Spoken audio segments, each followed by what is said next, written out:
সত্ৰৰ ভূমি যেতিয়া মিয়াই দখল কৰি আছিল তেতিয়া ক'ত আছিল গৌৰৱ গগৈ ভূপেন বৰা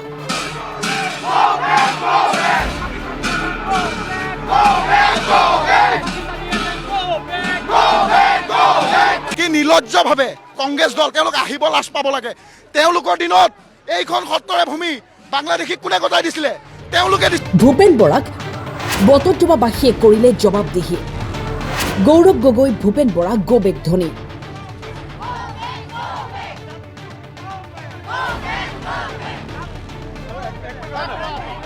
গৌৰৱ গগৈ গেলিল পচিল গেলাম কোনোবা কিনে নেকি গেলা বস্তু কোনোবা কিনে নেকি পাকিস্তানী গো বেক ৰাইজৰ প্ৰশ্নৰ সন্মুখীন হ'ব নোৱাৰি ঘূৰি গ'ল কংগ্ৰেছ দল Go back, Pakistani event, go back, Pakistani event, go back. তেখেতৰ লাজ নাই পাকিস্তানী গো বেক বটদ্ৰৱাত কংগ্ৰেছৰ বিৰুদ্ধে ৰাইজৰ বিদ্ৰোহ পৰিৱৰ্তন যাত্ৰাৰে বটদ্ৰৱাত উপস্থিত হৈছিল গৌৰৱ গগৈসহ কংগ্ৰেছ দল কিন্তু তীব্ৰ প্ৰতিবাদৰ সন্মুখীন হ'ব লগা হ'ল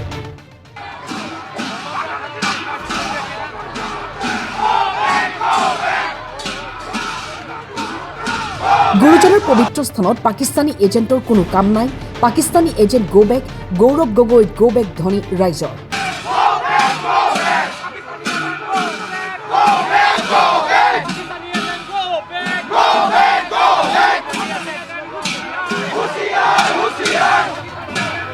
তেখেতৰ লাজ নাই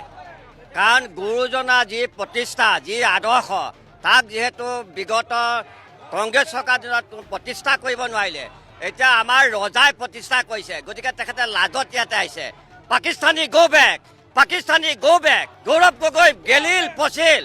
গেলাম কোনোবা কিনে নেকি গেলা বস্তু কোনোবা কিনে নেকি গেলাত পৰিণত হ'ল গৌৰৱ গগৈ তাৰ কোনো কাম নাই কি নিলজ্জভাৱে কংগ্ৰেছ দল তেওঁলোক আহিব লাজ পাব লাগে তেওঁলোকৰ দিনত এইখন সত্ৰৰে ভূমি বাংলাদেশীক কোনে গতাই দিছিলে তেওঁলোকে দিছিলে উচ্ছেদিত কৰিব যাওঁতে বাধা কোনে দিছিলে তেওঁলোকৰ এসময়ৰ মিনিষ্টাৰ ৰকিবুল হুছেইনে দিছিলে আজি তেওঁলোক গুৰু এই বস্ত্ৰখন পিন্ধি আহিলে ইয়াত অসমীয়া নহয় তেওঁলোক প্ৰকৃততে মুছলিম প্ৰেমী তেওঁলোক পাকিস্তান প্ৰেমী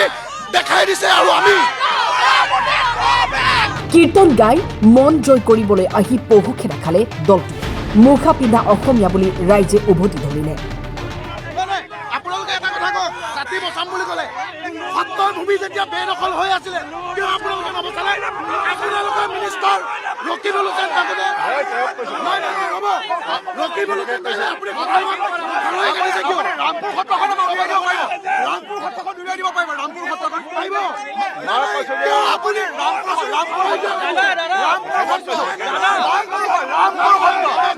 ৰামপুৰ সত্ৰ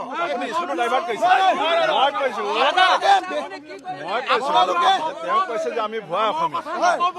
মই কৈছো আপোনালোক শুনিছো ন শুনিলো ভাইটি তোমাৰ কথা শুনিলো তোমাৰতো শুনিলো ন মই কৈছো মাটি বচাক জাতি বচাক ভুৱা অসমীয়া আমি কোনটো জাতি কথা ক'লো এটা কীৰ্তন এটা গীত আপোনালোকে আমি নিউজৰ আগত কীৰ্তন কথা